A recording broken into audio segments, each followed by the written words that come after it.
That concept of continuous listening and the challenge of doing that at scale, that it's so important that we're continually listening, but how do we find continuous sentiment? That's a challenge I know that we work with quite a bit. Yeah, that's a great question. Yeah, how do you actually measure sentiment? Yeah. Well, this is where the role of leaders is really important, to contextualize that data. This is why I keep coming back to this data, information, knowledge, wisdom pyramid, because data is just a series of zeros and ones. That alone is not necessarily going to give you the value, but it's the interpretation of that data. So it can't just be, the CEO talks to every single employee. It's about having those channels to represent that information. Right. My 500 staff in the UK are telling us this.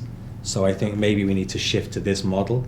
And could we give them more content on this because they really need it? And this will help take the company forward. Right. That needs to happen. And by the way, it is happening. I'm not being defeatist at all, far from it. The great companies are really doing this. Right. They really listen to their employees. It's never been easier for employees to get direct to C-suite with their views. I mean, if they want, they can tweet it, and then people will pick that up. Publicly available. Yeah, if they want to, yeah. And people are doing it. People really, they're calling out their own organization.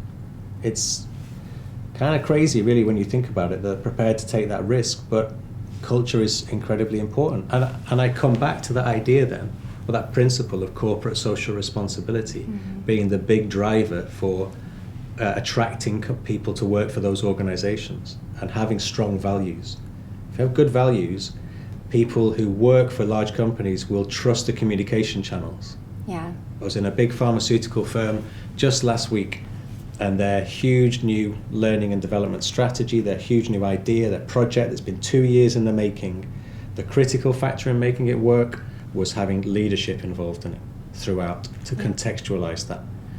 That was a smart move, and it'll prove to be effective.